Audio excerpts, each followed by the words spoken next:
अस्सलाम वालेकुम। इस वीडियो में जो है हम क्वेश्चन नंबर 25 तक फिजिक्स के क्वेश्चन सॉल्व करेंगे, जो कि एमटीकेट में इंपॉर्टेंट क्वेश्चन है। फर्स्ट क्वेश्चन हमारे पास, the current is flowing towards north along a power line, the direction of the magnetic field above it neglecting the earth field is.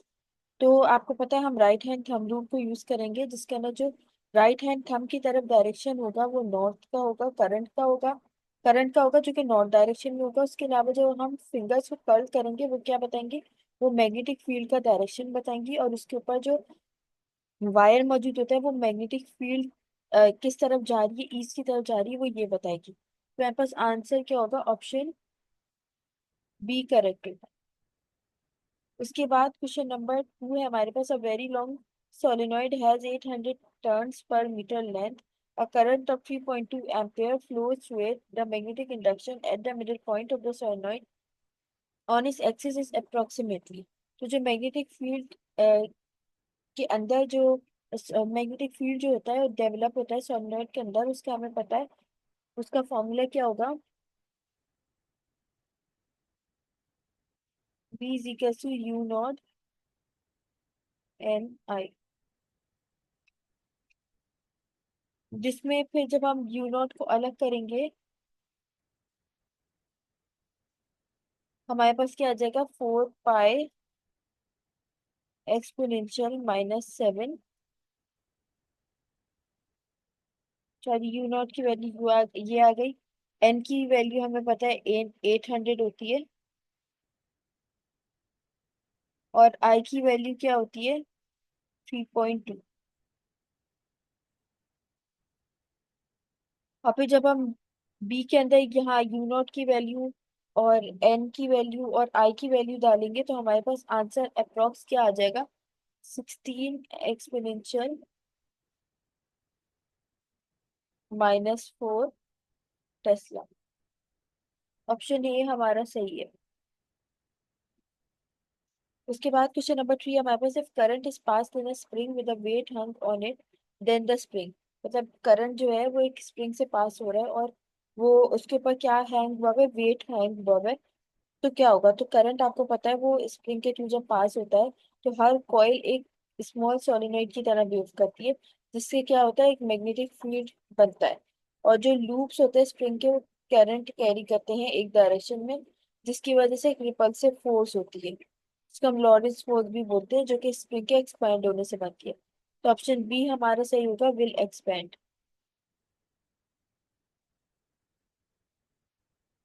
उसके बाद क्वेश्चन 4 है हमारे पास, a proton is projected perpendicular to a uniform magnetic field with velocity and electron is projected along the lines of force, what will happen.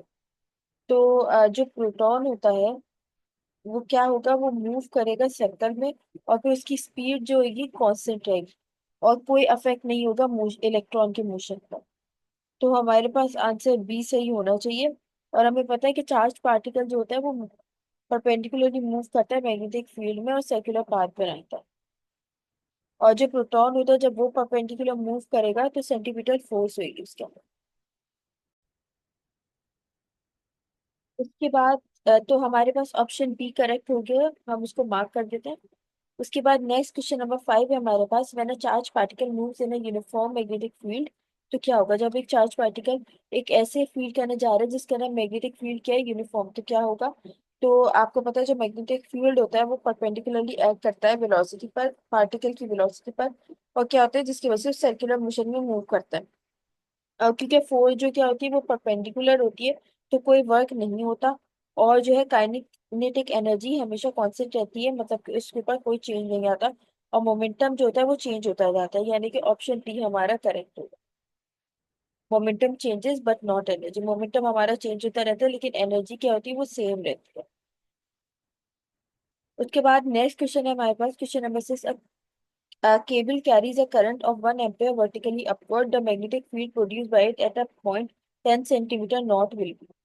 तो आपको पता है जो राइट, इसके अंदर हम राइट हैंड रूल लगाएंगे, जिसके अंदर जो करंट होता है वो ऊपर जाएगा मैग्नेटिक फील्ड के और सर्कुलेट करेगा काउंटर क्लॉकवाइज में अराउंड द वायर, वायर के इर्द गिर्द। और एक पॉइंट ऐसा आएगा जो नॉर्थ होएगा वायर का, वो क्या हो जाएगा, वो वेस्ट की तरफ आ जाएगा। तो यानी कि 2 एक्सपोनेंशियल 6 टेस्ला वेस्ट की तरफ जाएगा वो, क्योंकि वो क्या हो रहा है, वो काउंटर क्लॉकवाइज जा रहा है। नॉर्थ से वेस्ट की तरफ जा रहा है काउंटर क्लॉकवाइज। ऑप्शन बी हमारा करेक्ट आंसर होगा। सॉरी सॉरी, ऑप्शन ए हमारा करेक्ट आंसर है। उसके बाद क्वेश्चन नंबर 7 है हमारे पास। A straight wire of length 0.5 metre carrying a current of 1.2 ampere is placed in a uniform magnetic field at 2 Tesla perpendicular to the length of the wire. The force of the wire is, जो straight wire है जिसकी length क्या है 0.5 metre है, और वो current क्या carry कर रहा है 1.2 एम्पियर कैरी कर रहा है, और तो उसके इर्द गिर्द मैग्नेटिक फील्ड क्या होगी, वो 2 टेस्ला के बराबर होगी, और वो भी परपेंडिकुलर। तो मैग्नेटिक फोर्स क्या होगी करंट कैरिंग को कंडक्टर को, वो हम कैसे निकालते हैं, F is equal to BIL sine theta के थ्रू। अब बी का जो वैल्यू होगी वो 2 होगी, आई की वैल्यू 1.2 होगी, एल की वैल्यू 0.5 होगी, और साइन थीटा की जगह हम 0.5 लगाएंगे। तो आंसर क्या आ जाएगा हमारे पास 2.4 न्यूटन। और फॉर्मूला हमने इसके अंदर क्या लगाया, F is equals to BIL sine theta. इसमें साइन थीटा की जरा 0.5 आएगा, और जो है एल की जगह जो है 1.2, और बी की जगह 2 आ जाएगा। और फिर हमारा पूरा आंसर आ जाएगा। फिर क्वेश्चन नंबर 8 है हमारे पास। A long solenoid has 800 turns per meter and carries a current of 1.6 ampere. The magnetic induction of the end of the solenoid on its axis is. तो जो सोलिनॉइड होता है उसके इर्द गिर्द मैग्नेटिक फील्ड क्या होती है, B equal to U naught N I होती है, जिसके अंदर जब हम B equal to U naught N I के बराबर होता है, जिसके अंदर हम बी इक्वल टू 1/2 बी लगाएंगे, यानी कि 1/2 को हम मल्टीप्लाई कर देंगे 16 एक्सपोनेंशियल -4 से। तो हमारे पास आंसर क्या आ जाएगा, जब हम इसको कट करेंगे 2 को, 2 के टेबल में 8 जा 8 एक्सपोनेंशियल -4 हमारा आंसर आ जाएगा। ऑप्शन बी हमारा सही है। उसके बाद क्वेश्चन नंबर 9 है हमारे पास। अब हम नेक्स्ट 9 क्वेश्चन सॉल्व करते हैं। Question 9 है, a proton beam enters a magnetic field of exponential -4 Tesla normally. Given specific charge is exponential 11 coulomb per kg and velocity exponential 7 meter per second. What is the radius of circle described by it? तो जो radius है charge particle का जो कि magnetic field के अंदर enter हुआ है, वो कैसे पता लगाएंगे हम, R is equals to M V upon Q B से पता लगाएंगे, जिसके अंदर एम वी की वैल्यू क्या हो जाएगी एक्सपोनेंशियल 7, आर की वैल्यू जब हम अलग करेंगे तो क्या हो जाएगा exponential 7 upon exponential 11 multiply by exponential -4। उसके बाद हमारा जो ओवरऑल आंसर आ जाएगा वो क्या आ जाएगा, वो आ जाएगा 1, यानी कि 1 मीटर।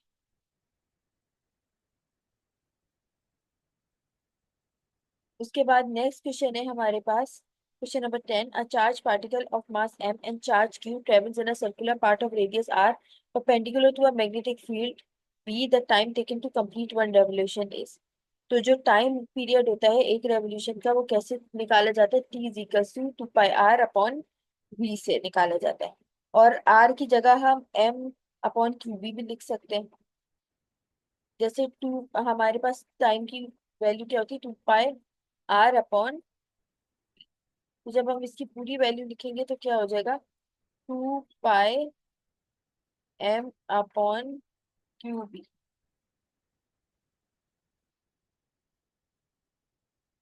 ऑप्शन ए हमारा सही हो जाएगा। उसके बाद क्वेश्चन नंबर 11 है हमारे पास। 0.1 वेबर पर metre square is equal to, तो 1 वेबर पर मीटर स्क्वायर किसके बराबर होता है, वो एक्सपोनेंशियल 4 गॉस के बराबर होता है। यानी कि हम 0.1 को मल्टीप्लाई कर देंगे एक्सपोनेंशियल 4 से, तो हमारे पास आंसर क्या आएगा, एक्सपोनेंशियल 3 गॉस आंसर आएगा। Option A. उसके बाद हमारे पास क्वेश्चन नंबर 12 है। अ proton moving east enters a region where the magnetic field is directed from south to north, the proton will be deflected। यानी कि अब हम क्या करेंगे, हम थंब की को जो है हम वेलोसिटी देखेंगे। तो थंब की वेलोसिटी किस पर आ रही है, ईस्ट पर। और फिंगर्स की किस पर आएगी, मैग्नेटिक फील्ड। जो है फिंगर्स मैग्नेटिक फील्ड को रिप्रेजेंट कर रहे हैं, जो किस तरफ मूव करेंगे, नॉर्थ की तरफ। और हमारा पाल्म जो है वो अपवर्ड की तरफ मूव करेगा, यानी कि पॉजिटिव चार्ज की तरफ मूव करेगा। ऑप्शन ए हमारा सही हो जाएगा।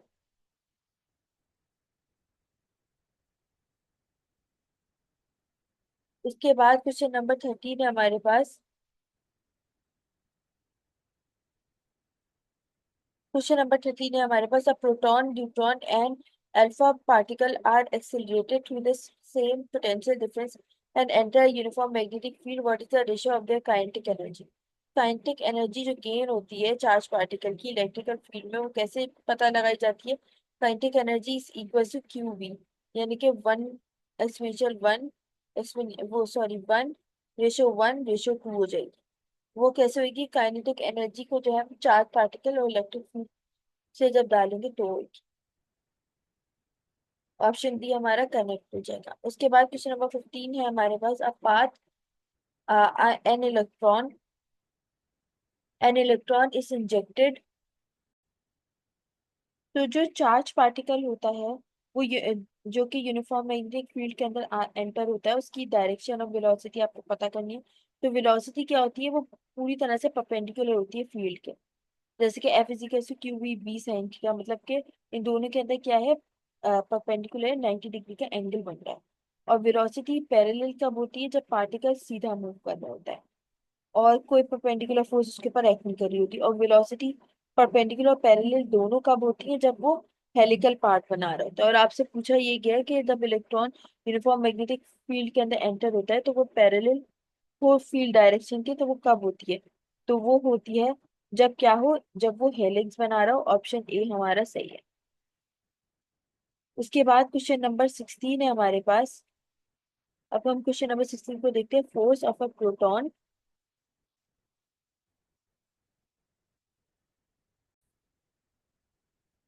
force on a proton of charge to E in a magnetic field of B at 45 degree while moving with 2 meters meter second x -1 is। तो अब वो क्या होगी, फोर्स जो होती है मैग्नेटिक फील्ड की वजह से वो क्या होती है, F is equal to Q V B sine theta होता है। और क्यू की जगह हम 2 ई लिख देंगे, बी की जगह हम 2 बी लिख देंगे और साइन 45 डिग्री लिखेंगे। तो जब हम पूरा कैलकुलेट करके आंसर निकालेंगे तो हमारे पास आंसर क्या आएगा, ऑप्शन ए, यानी कि 2√2 EB। उसके बाद जो है क्वेश्चन नंबर 16 है हमारे पास। Work done by magnetic forces. तो मैग्नेटिक फोर्स जो है वो परपेंडिकुलरली एक्ट करती है वेलोसिटी के और जो है पार्टिकल के, जिसकी वजह से पार्टिकल क्या होता है, सर्कुलर मूव करता है। यानी कि W = FD cos थीटा। तो वर्क डन क्या हो जाता है, 0 के बराबर हो जाता है। ऑप्शन बी हमारा सही है। उसके बाद क्वेश्चन नंबर 18 है। The magnetic flux to a wire loop in a magnetic field does not depend on. तो जो मैग्नेटिक फ्लक्स होती है वो हम कैसे लिखते हैं, magnetic flux is equal to BA cos theta. तो ये शेप ऑफ द लूप पर डिपेंड करता है, यानी कि ऑप्शन सी हमारा सही होगा आंसर।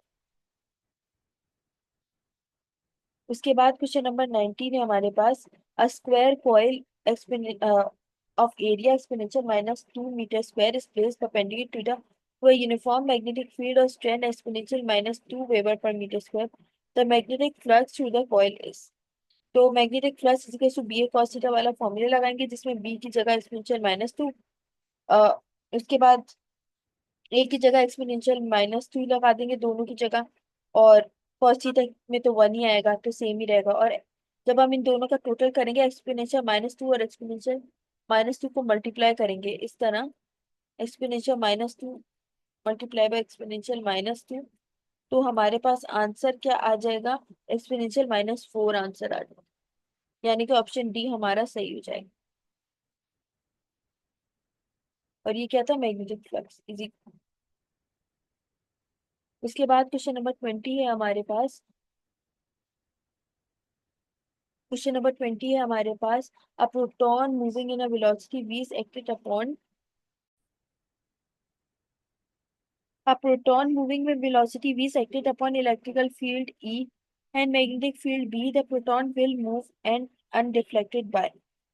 तो अब हम अगर इसको समझें, तो जो चार्ज पार्टिकल होता है जो कि मूव कर रहा होता है अनडिफ्लेक्टेड इलेक्ट्रिकल और मैग्नेटिक फील्ड के अंदर, तो इलेक्ट्रिकल फोर्स क्या होती है, चार्ज ऑफ इलेक्ट्रॉन के बराबर होती है, और मैग्नेटिक फोर्स जो होगी वो इन दोनों को कैंसिल कर देगी, यानी कि Q E is equal to Q V B के बराबर हो जाएगी।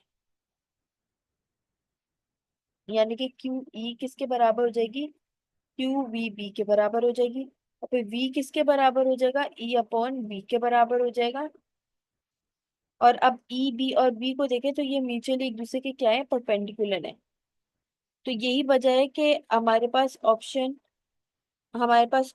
ऑप्शन सी करेक्ट हो जाएगा, यानी कि E B and V are mutually perpendicular, यानी कि इस तीनों क्या है, एक दूसरे के परपेंडिकुलर है। ऑप्शन सी हमारा आंसर है। उसके बाद क्वेश्चन नंबर 22 है हमारे पास।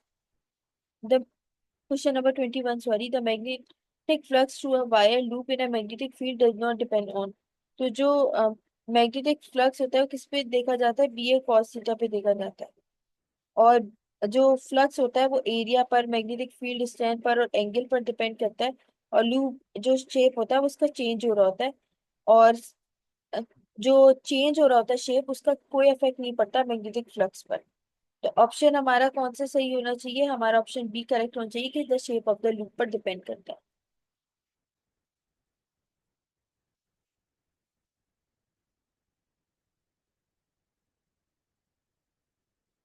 उसके बाद क्वेश्चन नंबर 22 है हमारे पास। अब प्रोटॉन और charge particle moving with velocity v is acted upon by an electrical field E and magnetic field B. The proton will move undeflected if।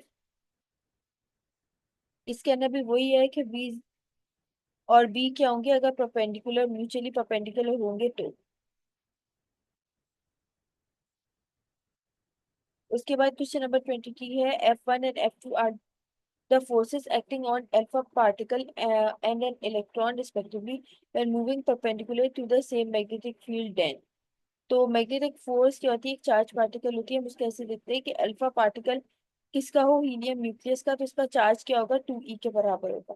और इलेक्ट्रॉन का चार्ज क्या होगा, क्यू किसके बराबर होगा, e के बराबर। तो अगर हम देखें कि जो वेलोसिटी सेम हो अगर, और मैग्नेटिक फील्ड भी सेम हो, तो फोर्स क्या होगी अल्फा पार्टिकल की, F1 is equal to 2e we B हो जाएगी, और F2 भी किसके बराबर हो जाएगी, ई वी बी के। F1 किसके बराबर हो जाएगी, 2e v b के बराबर हो जाएगी, और F2 बराबर हो जाएगी e v b के। आंसर क्या होगा, F1 किसके बराबर हो जाएगा, F2 के, यानी कि 2F2 के बराबर हो जाएगा। F1 क्या होगा, फिर ज्यादा बड़ा होगा F2 से।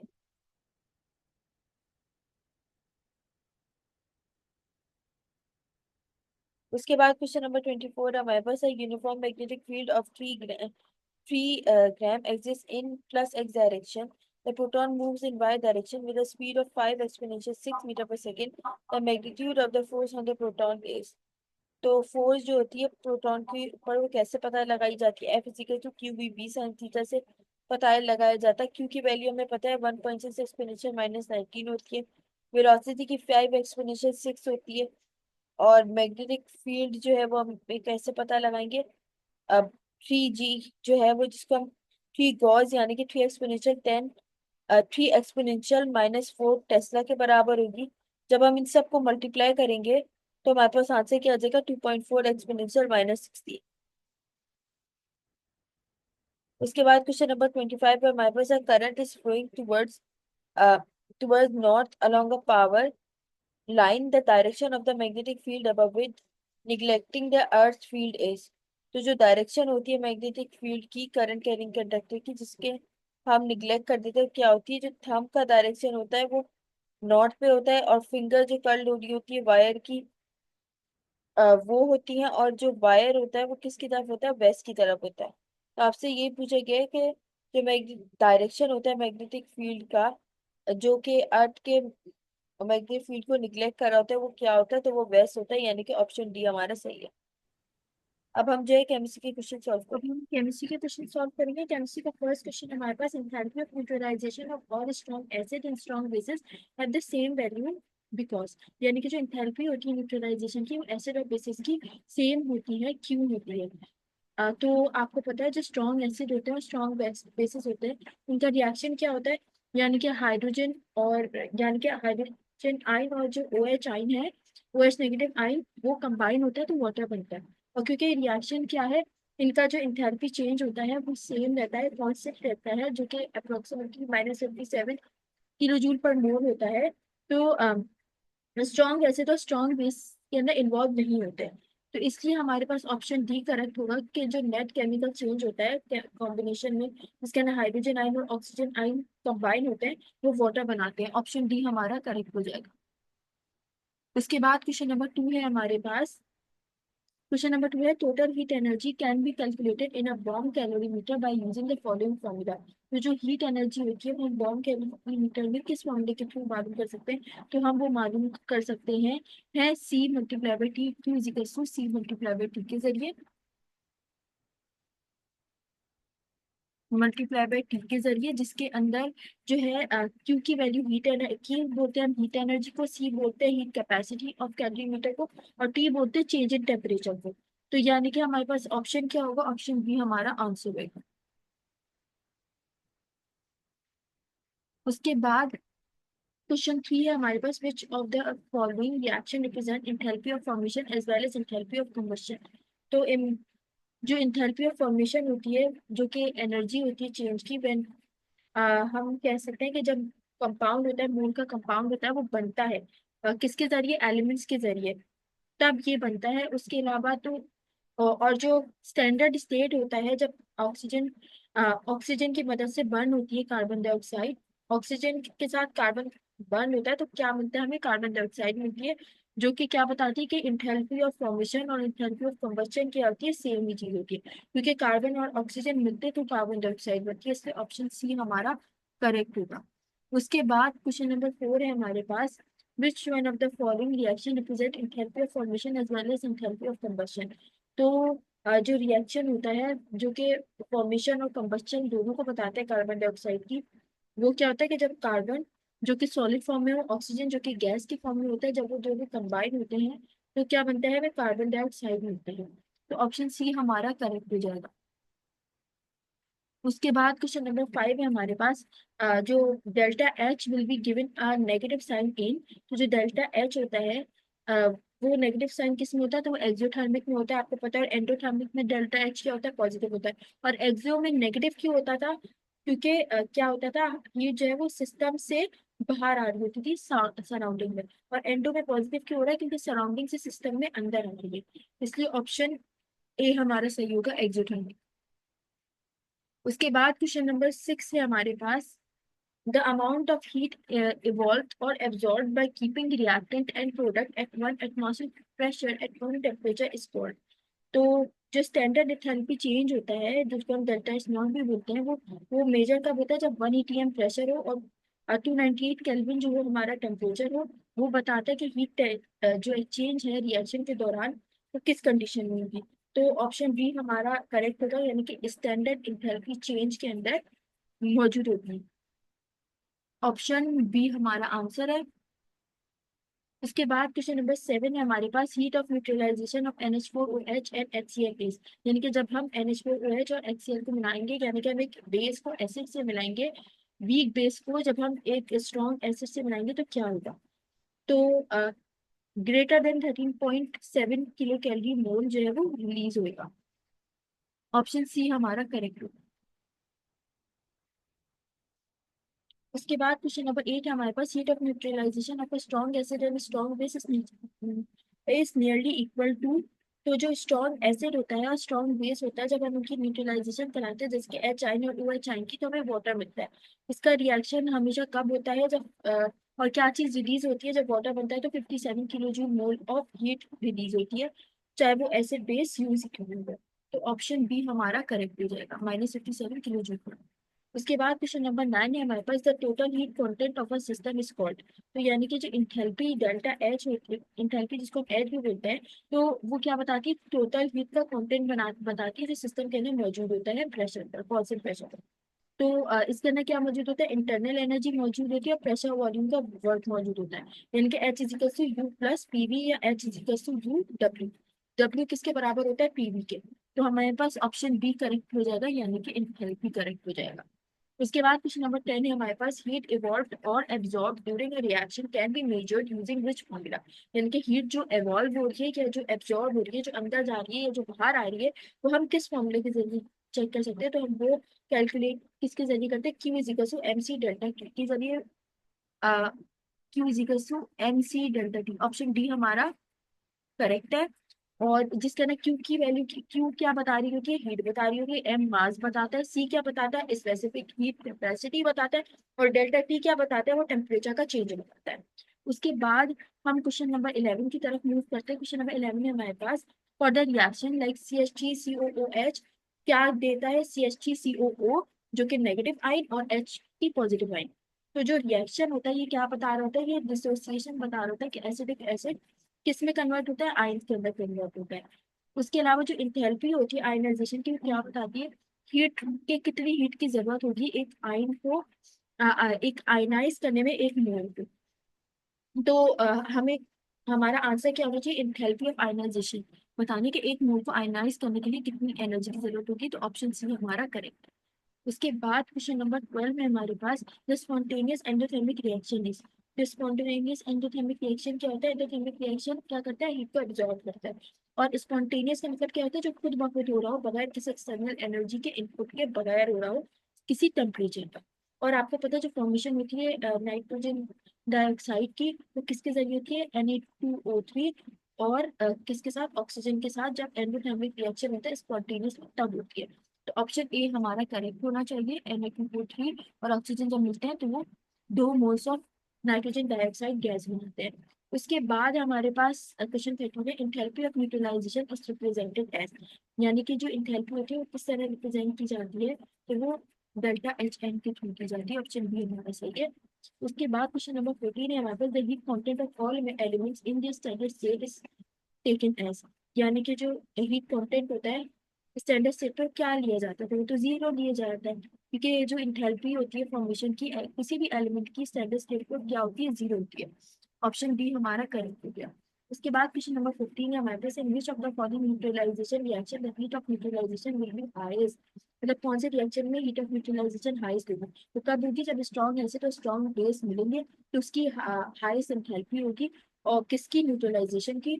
और वो कब होगी, जब HCl जो कि स्ट्रॉन्ग एसिड और NaOH जो कि स्ट्रॉन्ग बेस है, वो दोनों कंबाइन होंगे। ऑप्शन सी हमारा करेक्ट है।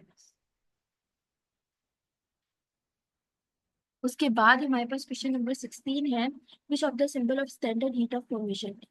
कौन सा जो है सिंबल है स्टैंडर्ड हीट फॉर्मेशन का, वो होता है delta H not. Delta H not बताता है कि standard heat enthalpy of formation किस तरह कब मेजर की जाती है, जब 298 केल्विन हो, किस प्रेशर पर, 180 प्रेशर पर। तो ऑप्शन डी हमारा करेक्ट है।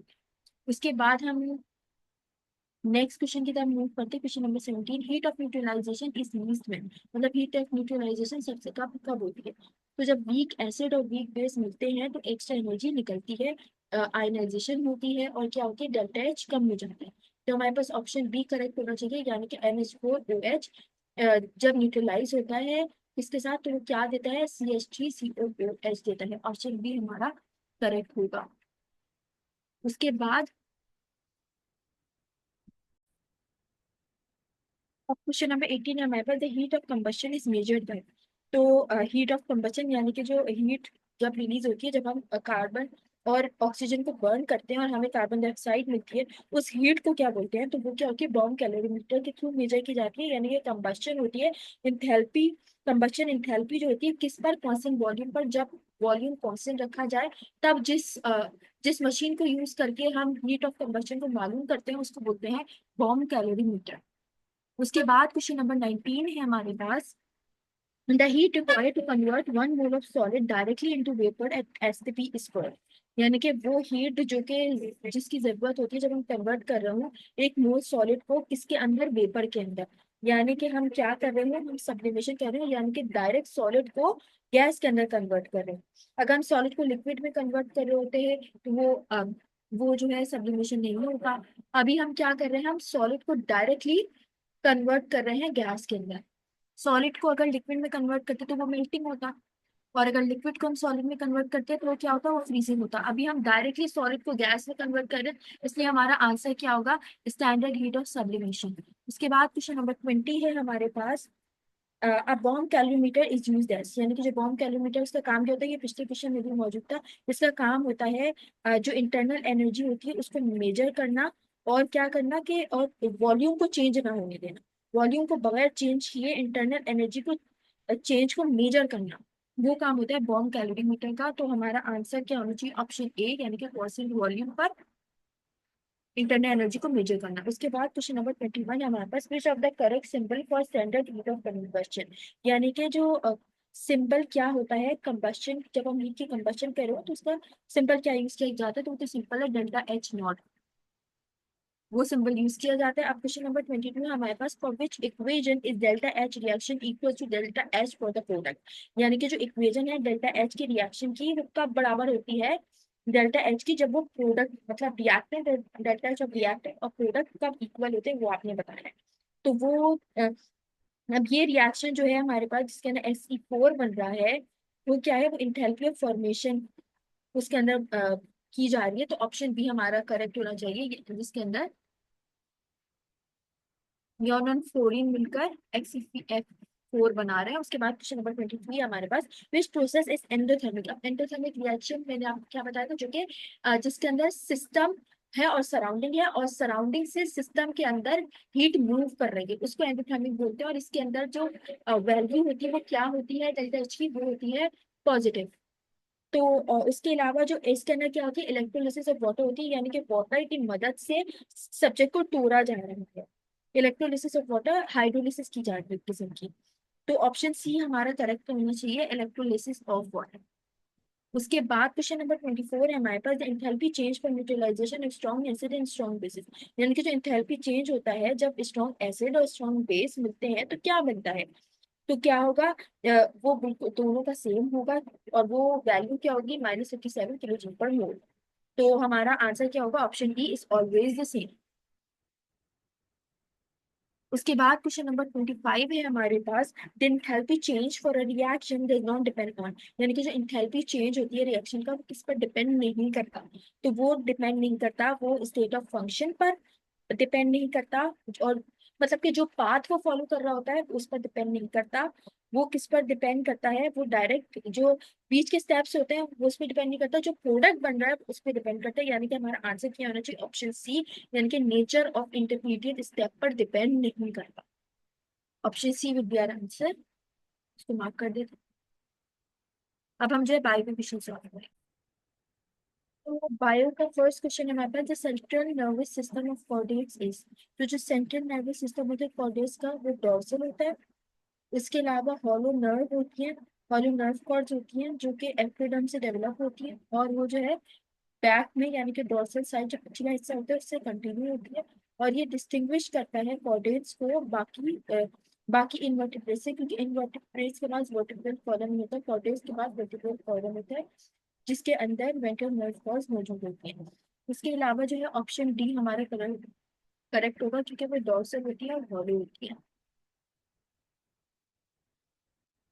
उसके बाद क्वेश्चन नंबर 2 है हमारे पास, बेलेंगुलस एंड सेक्रोग्लोसस आर मेंबर्स ऑफ।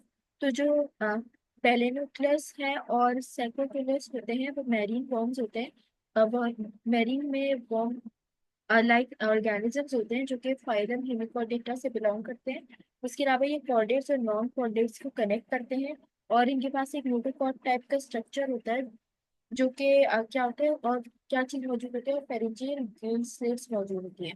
इसलिए हम इनको क्या बोलते हैं, हेमिकोडेट्स होते हैं। ऑप्शन हमारा करेक्ट हो जाएगा डी। उसके बाद क्वेश्चन नंबर 3 है हमारे पास, it is not a parasite. मतलब कि ये जो है इनमें से जो पैरासाइट नहीं है। तो जो पॉरीफेरा होता है वो स्पंजिस के अंदर शामिल होता है। वो जो होता है वो पैरासाइट नहीं होता, क्योंकि वो मूव भी नहीं कर सकता, और वो फिल्टर फीडिंग ऑर्गेनिज्म होता है। और उसके अंदर कोई भी पैरासाइट टाइप की चीज, पैरासाइटिक कोई करेक्टर नहीं होता, क्योंकि वो नुकसान नहीं पहुंचाता, जिसमें स्पंजिस शामिल होते हैं। तो ऑप्शन सी हमारा करेक्ट हो गया, पॉरीफेरा। उसके बाद कुछ नंबर 4 है हमारे पास, प्रोग्लूटिड्स आर प्रेजेंट इन। तो प्रोग्लूटिड्स क्या होते हैं? सेगमेंट्स होते हैं टेपवर्म के, जो कि जिसको तीनियोसोनियम भी बोलते हैं, जो कि ह्यूमन इंटेस्टाइन्स के अंदर मौजूद होता है। उसके अलावा इनके पास रिप्रोडक्टिव स्ट्रक्चर भी मौजूद होता है, ये मेच्योर होते हैं, ये आराम से अटैच हो सकते हैं, और ये रिप्रोड्यूस कर सकते हैं होस्ट की बॉडी के अंदर, ह्यूमन होस्ट की बॉडी के अंदर। तो ऑप्शन हमारा ऑप्शन डी करेक्ट हो जाएगा, तीनियोसोनियम, जो कि टेपवर्म को बोलते हैं। उसके बाद क्वेश्चन नंबर 5 है हमारे पास, respiratory pigment present in mollusc case. तो रिस्पायरेटरी पिगमेंट जो कि मॉलस्क के अंदर मौजूद होता है वो क्या होता है? हेमोसाइलिन मौजूद होता है, जो कि और मॉलस्क में कौन आ जाते हैं? स्नेल्स आ जाते हैं, ऑक्टोपस वगैरह होते हैं। इनके अंदर एक चीज मौजूद होती है, हेमोसाइलिन। ये एक कॉपर बेस्ड ब्लू कलर का एक रिस्पायरेटरी पिगमेंट होता है, जो कि क्या होता है? आयरन बेस होता है, इसलिए हीमोग्लोबिन मौजूद होता है, और ये ब्लू कलर का होता है, ये ऑक्सीजन को ट्रांसपोर्ट करता है हीमोग्लोबिन को। ऑप्शन बी हमारा करेक्ट हो जाएगा, होमोसाइन। उसके बाद क्वेश्चन नंबर 6 है हमारे पास, ड्यूटेरोस्टोम्स है। तो ड्यूटेरोस्टोम्स के पास क्या मौजूद होता है? इनके पास रेडियल सिमेट्री मौजूद होती है, ये इंटरमीडिएट क्लीवेज मौजूद होता है, और क्या होता है? ये मेसोडर्म फॉर्म करते हैं, और ये डेवलप किससे होते हैं? गट से, हमारे स्टमक से शुरू होते हैं, और इंट्रोसीनी में मौजूद होते हैं। तो हमारे पास आंसर क्या हो जाएगा कि ये मेसोडर्म से बनते हैं और डेवलप होते हैं हमारे गट में। ऑप्शन सी हमारा करेक्ट हो जाएगा। उसके बाद क्वेश्चन नंबर 7 है हमारे पास, मेलफिजियन ट्यूब्यूल्स आर कैरेक्टरिस्टिक ऑफ। तो जो मेलफिजियन ट्यूब्यूल होते हैं उनके पास वो क्या होते हैं? एक्सक्रीटरी स्ट्रक्चर होते हैं, जो कि इंसेक्ट, जो कि कॉकरोचेस होते हैं, उनके अंदर मौजूद होता है। ये नाइट्रोजनस वेस्ट को रिमूव करने के लिए इस्तेमाल होते हैं कॉकरोचेस के अंदर। जैसे कि ह्यूमन के अंदर इंटेस्टाइन मौजूद होती है, ये मेलफिजियन ट्यूब्यूल्स होते हैं, जो कि किसके अंदर मौजूद होते हैं? कॉकरोचेस के अंदर। ऑप्शन सी हमारा करेक्ट होगा। उसके बाद क्वेश्चन नंबर 8 है हमारे पास, in which era the mammals dominate. मतलब कि कौन सा एरा था कि जिसके अंदर एनिमल ज्यादा डोमिनेट करते थे? तो वो कॉन्जोइक एरा कहलाता था, जिसके जो कौन सी एज होती थी? मैमल्स की एज होती थी, एज ऑफ मैमल जिसे बोला जाता है, क्योंकि जो मैमल्स थे वो डोमिनेंट हो गए थे, डोमिनेंट लाइन में मौजूद थे, और एक्सटेंट हो गए थे डायनासोर वगैरह। तो ऑप्शन सी हमारा करेक्ट हो गया। उसके बाद क्वेश्चन नंबर 9 है हमारे पास, gut of a coelomate develop from. तो जो ए सिलोमेट होते हैं, जैसे कि फ्लैट मॉम हो गए, जो किसकी टाइप है? प्लेटिहेल्मिंथस की। और उनके पास कोई बॉडी कैविटी नहीं होती, बॉडी कैविटी नहीं होती मतलब के पास उनके पास सिलोमिक कैविटी मौजूद नहीं होती। उनके पास डाइजेस्टिव ट्रैक होता है, जो कि एंडोडर्म से शुरू होता है। तो हमारा आंसर क्या होगा? Option B, endoderm. इसके बाद क्वेश्चन नंबर 10 है हमारे पास, peripatus belongs to which phylum. तो पेरिपेटस क्या है? एक जेनस है, जो कि ऑन्कोफोरा में मौजूद होता है। ये एक ऐसा ग्रुप होता है जो कि लिंक करता है एनिलीड को आर्थ्रोपोड से। तो इसलिए जो है हम इनके पास कुछ आर्थ्रोपोडा वाली सेगमेंटेड बॉडी भी होती है, और जॉइंटेड लेग्स भी मौजूद होती है। इसलिए हमारा करेक्ट क्या होगा? Peripatus belong to which phylum? Arthropoda से बिलोंग करता है। ऑप्शन डी हमारा करेक्ट होता है। उसके बाद क्वेश्चन नंबर 11 है हमारे पास, the survival of an animal depends upon the ability to take some dash from its environment. तो जो सर्वाइवल होती है एनिमल की, वो किस पे डिपेंड करती है? वो ऑर्गेनिक मॉलिक्यूल्स पे डिपेंड करती है, जो एनर्जी को प्रोड्यूस कराने में और उनकी ग्रोथ करने में मदद करती है। ऑप्शन बी हमारा करेक्ट हो जाएगा, ऑर्गेनिक। उसके बाद क्वेश्चन नंबर 12 है हमारे पास, free living example of Platyhelminthes is. तो जो फ्री लिविंग एग्जांपल होती है प्लेटीहेल्मिंथस की, वो क्या होती है? ब्यूगेशिया होती है। वो फ्री लिविंग प्लेटफॉर्म होते हैं, जिसे फेसिकुला भी बोलते हैं, या टीनिया भी बोलते हैं। जो लिवर फ्लूक होती है उनको फेसिला बोलते हैं, और जो टेपवर्म होते हैं उन्हें टीनिया से भी बोलते हैं, जो कि किसके अंदर?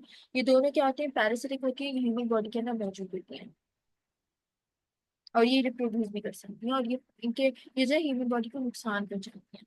उसके बाद क्वेश्चन नंबर 13 है हमारे पास, और चिटो चिटिनसिटाe are the locomotive organs of annelids and are present on. तो जो पॉलीकीटा होती है, जो कि क्लास है किसकी? एनालीज की। वो क्या करती है? मदद करती है लोकोमोशन में। किसके जरिए? पैरापोडिया के जरिए, जिसके अंदर चिटिनस सीटें मौजूद होती हैं। यानी कि ऑप्शन डी हमारा करेक्ट हो जाएगा, पैरापोडिया।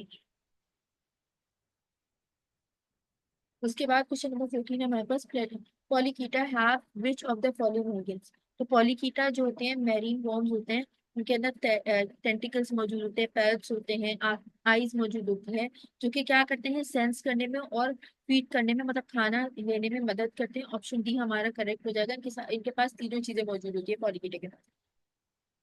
ऑप्शन डी हमारा करेक्ट हो जाएगा ऑलरेडी, मतलब आईज भी, पैल्स भी, टेंटिकल्स भी सब मौजूद होता है। उसके बाद क्वेश्चन नंबर 15 है हमारे पास, which is not a characteristic of triploblast. तो ट्रिप्लोब्लास्ट की कौन सी कैरेक्टरिस्टिक नहीं है। तो जो ट्रिप्लोब्लास्ट होते हैं उनके पास क्या होते हैं, 4 चैम्बर के हार्ट होते हैं, 4 चैम्बर हार्ट होते हैं लाइक ह्यूमन। और इसके अलावा क्या, जैसे कि बर्ड्स हो गई, मैमल्स हो गई, वो उसके अंदर शामिल है। और तो हमारा आंसर क्या होना चाहिए, all of them have a 4 chamber heart. Option D हमारा करेक्ट हो जाएगा। उसके बाद क्वेश्चन नंबर 16 है हमारे पास, प्लेसेंटा से रिलेटेड। तो प्लेसेंटा किससे रिलेट करता है, वो रिलेट करता है शीप से, क्योंकि जो है प्लेसेंटा शीप के अंदर मौजूद होता है, और वो उनको मतलब कि फीटस को नॉरिशमेंट प्रोवाइड करने में और उसको प्रोटेक्ट करता है, प्रोटेक्ट भी करता है और नॉरिशमेंट भी प्रोवाइड करता है। इसलिए आंसर हमारा ए करेक्ट है, बाकी के अंदर वो प्लेसेंटा मौजूद नहीं होता। क्वेश्चन नंबर 17 है हमारे पास, the main difference between Hemichordata and Chordata lies है। जो हेमिकॉर्डेटा क्या होते हैं, उनके पास डोर्सल हॉलो नर्व कॉर्ड होते हैं, जो कि क्या करते हैं, वो एक ऐसी करेक्टरिस्टिक होती है कॉर्डेटा की, जिसके अंदर नर्व प्लेक्सेस मौजूद होते हैं, वेंट्रल नर्व कॉर्ड्स मौजूद होते हैं। ये किसका पार्ट है, नर्वस सिस्टम का पार्ट है। तो ऑप्शन सी हमारा करेक्ट हो जाएगा। उसके बाद क्वेश्चन नंबर 18 है हमारे पास, the pseudocoelom is a characteristic feature of which of the following. तो जो एस्केलमेंटेस होते हैं, जिनमें निमोटोज और डॉटिफर्स आ जाते हैं, वो क्या होते हैं, सीडो सिलोम होते हैं। मतलब उनके पास एक फ्लूइड फिल्ड कैविटी मौजूद होती है मेसोडर्म और एंडोडर्म में, जो जिनका काम क्या होता है, हाइड्रोस्टैटिक स्केलेटन बनाते हैं, वाटर वाला जो स्केलेटन होता है वो बनाते हैं। तो ऑप्शन डी हमारा करेक्ट होना चाहिए कि एस्केलमेंटेस यानी कि निमोटोड्स और नेमाटोड्स और रोटिफर्स के अंदर मौजूद होते हैं। उसके बाद क्वेश्चन नंबर 19 है हमारे पास, हाँ, polymorphism is a characteristic feature of which group of animals. यानी कि पॉलीमॉर्फिज्म जो होता है, मल्टीपल डिस्टेंस होते हैं फॉर्म स्पीशीज की, जो कि नाइजीरिया जैसे कि जेलीफिश, कोरल और हाइड्रा में मौजूद होते हैं। पॉलीमॉर्फिज्म मीडूसा और पॉलीपॉज में मौजूद होते हैं। ऑप्शन ए हमारा नाइजीरिया करेक्ट होना चाहिए। उसके बाद क्वेश्चन नंबर 20 हमारे पास, the single main opening of the sponge cavity is known है। तो जो सिंगल मेन ओपनिंग होती है स्पंज के अंदर, वो क्या कहलाती है, ऑस्कुलम कहलाती है। ये एक ओपनिंग होती है जिसके जरिए वाटर जो है अंदर आता है स्पंज के अंदर, स्पंज सील के अंदर। ऑप्शन बी ऑस्कुलम करेक्ट होगा। उसके बाद क्वेश्चन नंबर 21 है हमारे पास, all the animals of the great Radiata are which of the following. तो जो रेडिएटा होते हैं वो डिप्लोप्लास्टिक होते हैं, मतलब उनके पास दो तरह की जॉइंट्स होती हैं, एक्टोडर्म और एंडोडर्म। इससे हमारा ऑप्शन डी करेक्ट होना चाहिए, डिप्लोप्लास्टिक।